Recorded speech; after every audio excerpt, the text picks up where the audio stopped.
Hey, this is Greg, this is GMH Audio, and today we're going to set up a bunch of mics and record an awesome sounding snare drum.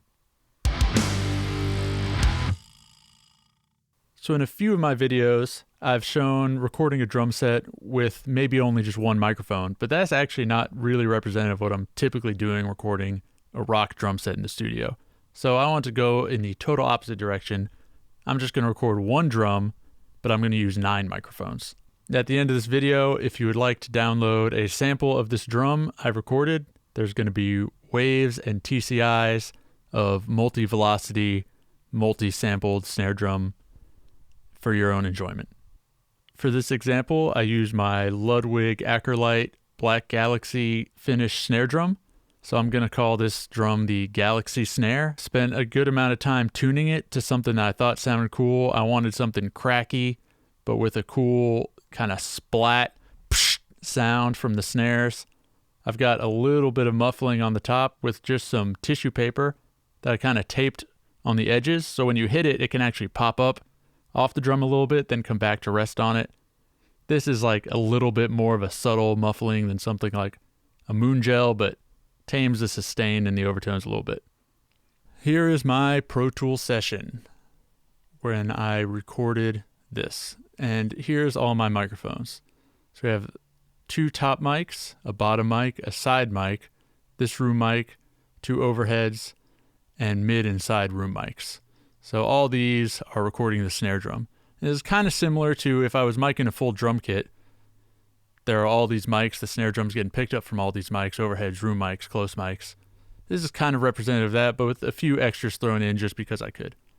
So why don't we walk through what we got and I'll show you what they sound like. When I recorded this, I took a bunch of hits from really soft ghost notes up through soft, medium, and then a bunch of hard hits up to full-on rim shot, super loud destruction. Back here I have a couple of good loud hits, so I'm just going to use this as an example to show you what things sound like. Let's talk through these microphones. First thing we have here is Top 57. That is an SM57 on the top of the snare drum. Pretty much my default position if I'm starting to mic up a drum kit. This is my go-to snare drum mic. It's actually a modded 57. It does not have the transformer in it, which I think gives it a little bit better transient response compared to a stock 57, but it's pretty subtle. Still sounds like a 57. And I have this running into my Golden Age Neve clone preamp and into a distressor for some compression, and that sounds like this. So that's just raw, unprocessed what I recorded. Well, the processing that was done on the way in. Next up, I've got this second top mic. Now this is something I just kind of wanted to try just because I had the freedom to do it and didn't have to worry about space confinements. I put another top microphone on the snare drum. This time I used a 421, which I'd usually use as a tom mic, but I thought maybe it would sound cool. Here's what that sounds like. So definitely a different sound from the 57. You get a lot more kind of the clicky attack sound with that microphone. Next up, we have a bottom mic. This is again pretty standard, what I would usually be a starting place for micing up a snare drum. Just a SM57 on the bottom. There we just have our little snare wire sound. Now this one's a little different. This is a vintage Shure Model 51. It's an omnidirectional microphone. It's got a pretty lo-fi sound. I actually put this on the side on the shell. So sometimes I would use this mic in kind of my one mic kit mic position. And I started off with it sort of where that would be, but through some experimentation doing this, I found that I really liked how it sounded right on the side, miking the shell of the snare drum. So you got a lot of that cool shell ring. Next up we have this room mic. This is another vintage microphone. This is an old Altec birdcage mic set in its ribbon configuration, thrown kind of in a corner of the room. So we have kind of a lo-fi mono room sound.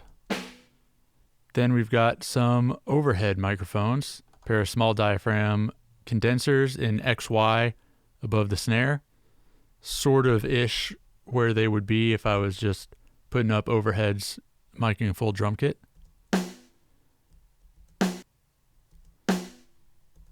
So that one you have a little bit of stereo information, and it actually sounds more in these mics like what it sounds like when you're sitting there actually hitting the drum, because they're actually up above it where your ears are. So to me, this is more of like a natural sound of the snare drum. Now we've got these room mics. So first I have this mono room, which is my T12 microphone set in a cardioid pattern. Sounds like that. Also, these room mics are being crushed pretty hard through a micro limiter on the way in. Nice, splatty, aggressive room mic sound. Then I have the side mics. Sounds kind of weird on its own. So this is actually the same signal from one microphone, but I'm using these trim plugins to flip the phase on one of them. And that encodes this in a mid-side thing. I think I've talked about that a little bit in other videos, but essentially when you combine this side mic and this mono room mic, you get a stereo signal. Sounds like a pair of stereo microphones, but has a very nice defined center image. So I like doing that on drums because you get the kick snare really strong in the center, but you still get the width from the sides.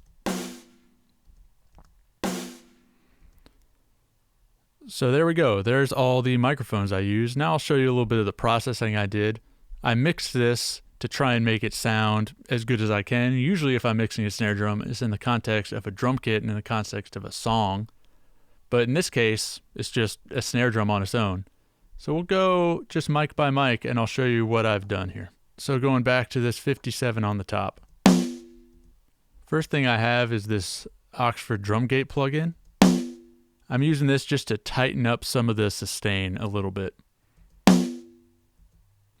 And one of the cool things about this plugin is you can actually set the sustain to be longer at the fundamental of the note than at the other thing. So I have that, which you could easily see on the spectrogram, holding out a little longer and cutting it back a little bit. So that's just to tame the sustain a little bit. Now I've got an EQ. I'm taking out what looks like a low mid resonance that was annoying me and a little bit of mid range on here.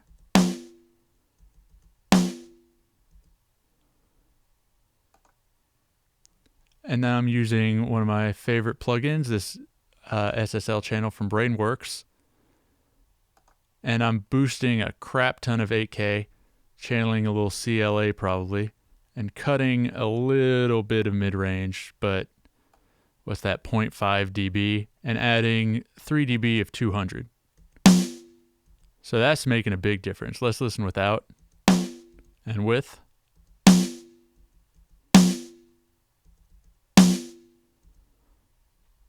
Now there's a really big difference. That gives a high-end snap. I'm also adding a little bit of compression with 4:1 ratio. That's making this snappy, bright, really making it sound like a produced snare drum as opposed to just a raw microphone. So there's that first top mic. Next up we have the second top mic, which as I said was giving kind of more of that clicky sound. And all I really did to it was kind of similar moves that I did on the other top. Cut out some of this mid-range, cut a little bit but not as much on this resonance. And I'm just kind of looking for that little bit of snappy click from it to blend in with this to give it a little bit more attack.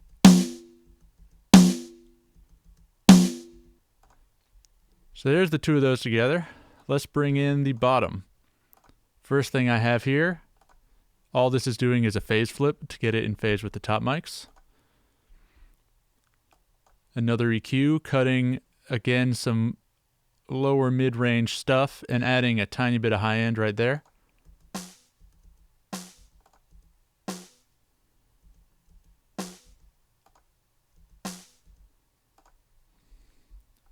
And then I'm compressing it with this 1176 plugin. And that's bringing out the sustain a little bit more, giving it a little more of a kind of splat snare sound from the wires. Let's listen to those top and bottom close mics. Now in addition, I have this side mic. And what am I doing here? Cutting a little low mid, adding extra mid-range here because I kind of want that knock and that ring to emphasize that lo-fi sound from this mic. And I'm compressing it with this purple compressor with a really fast attack. And I'm really just trying to get a nice kind of lo-fi distorted ring out of this. Let's see what that sounds like. I'm going to turn that up just so you can hear it a little better. So you're hearing kind of those rings and those overtones kind of emphasized. That's what I was looking for in this. But I turned it down kind of low and just blended it into taste with these other microphones, just to give it a little bit of that energy. Let's talk about this room mic now. First thing I did on here, I just put up this de-hum plugin because this is an old microphone and it's a little noisy. It had some 60 cycle hum. That just kind of takes care of that. Next, some EQ. All I'm doing is high passing the low subs, just because it was probably making things a little bit muddy and I don't need it. Next up, I'm using this Drumgate again, and what I went for here is kind of a gated room sound rather than a full open room sound, so it's a little bit of a and then it goes away. So let's hear what this gate sounds like.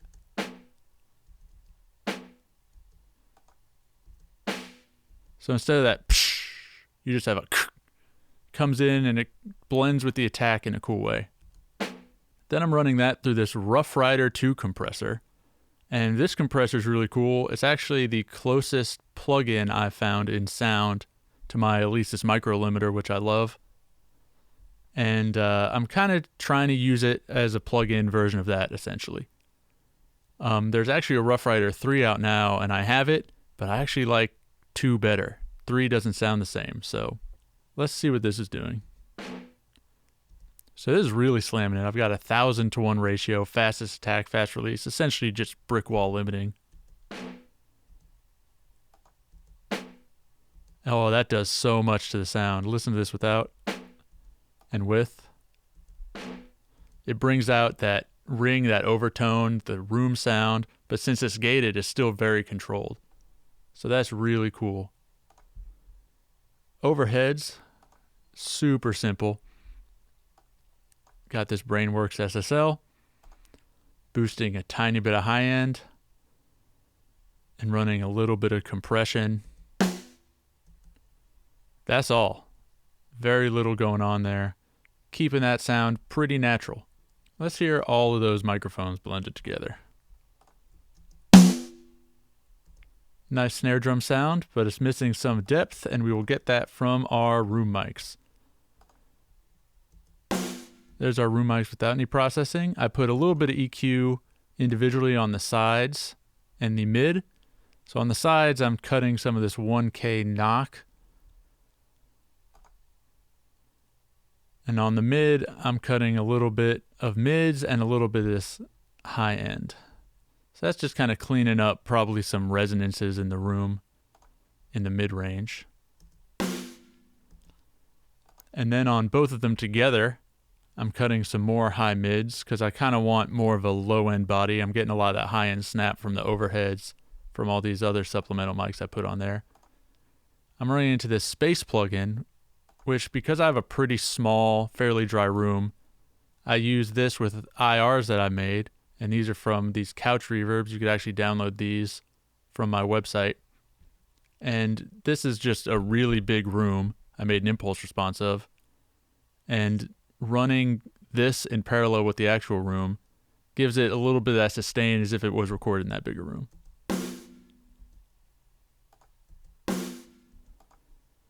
It's kind of subtle, but then when I treat that as my room mic and then compress it, it has a bigger sound. Now we're going into another one of these SSL channels, cutting a little bit of lower mids and compressing it infinity to 1 pretty hard with a fast attack. That's bringing out a lot of that nice room sound. But it was not enough compression, so now also hitting it with this 1176 with the fastest attack.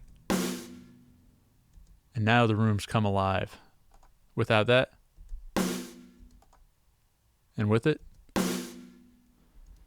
really letting that snare wire splat kind of ring out and sustain a little bit longer. Now let's hear all these microphones together. There's like my core drum sound, but I still wasn't done.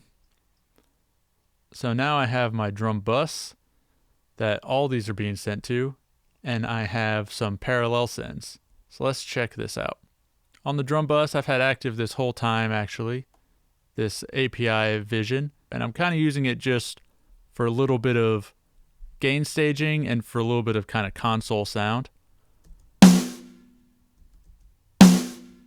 So I'm taking some input down, but hitting this in the line input adds some extra saturation harmonics, some soft clipping, that's really nice.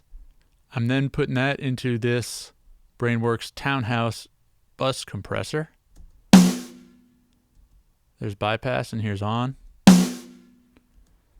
You can see this needle is barely moving at all. Just a tiny bit of extra compression that kind of glues all these separate microphones together a little bit more. And I like the sound of this plugin when used subtly on a drum bus. For not so subtle compression, I've got these two parallel drum buses. So let's talk about my first one. Here's the Waves SSL G-Bus compressor. Slowest attack, fastest release, 10:1 ratio. And I should be hitting this pretty hard. Oh yeah, coming up like 10, 12 dB of compression. But I'm blending that in parallel. So it's not all my drums going through this. It's in parallel and I'm blending it back in. So here's without it. And with it, it just makes it a little more extra punchier. That's kind of like my punch fader, and I could turn this up or down if I want more or less attack and punch in the drums. Now I have this other one, which I call Crush, which is our old friend Rough Rider 2 again. Slightly different settings. So this is a preset that I started. I called it Micro Limiter because this is as close as I could get this to sounding to my hardware micro limiter with these settings. And I use this just to crush things. And this brings out the sustain and adds kind of a pumping when it's hit really hard. Let's hear that. And without it,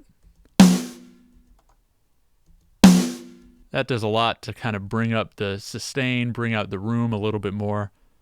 So between these, I have kind of my punch and kind of my sustain just on parallel faders to blend in as I see fit. And I do a lot of my drum compression this way rather than compressing individual shells or compressing the drum bus very hard. And then lastly, I just have a little bit of reverb. I'm using this micro digital reverberator plugin. It's honestly mixed pretty subtle. I'll turn it off. And with it on, just a little bit of extra reverb and sustain to make it sound cool. And there you go. There's my snare drum sound. Once I did that, I bounced it all down and cut it up into these samples. And you'll notice there's less hits here than there are here. That's because any hit that I just didn't hit the snare drum very well, I just deleted that. So I took only the best hits. And I believe 1, 2, 3, 4, 5, 6, 7, 8, 9, 10. There are 10 hits at each of these 1, 2, 3, 4, 5, 6 velocity levels. So going from extra, extra soft is ghost notes, soft, medium, hard, and then C stands for crack. The reason that I label them like this is because then if I load up all the files and they go in alphabetical order, they're from loudest to softest, already in alphabetical order. It makes it really easy to organize the files, to make the TCIs. So thank you to Pro Tools batch file renaming shortcuts for making it very easy to get all these organized. I have 3 different versions of this. I have the mix, the direct, and then the rooms. I'll show you what that is. So the mix is what you just heard. That is just the full mix of everything I have.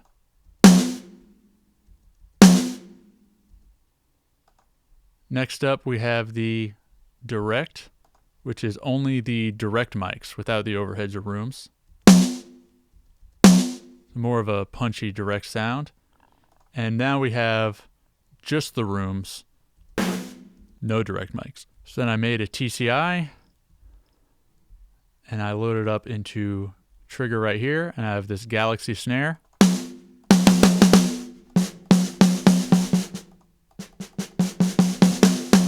I've got from soft to loud.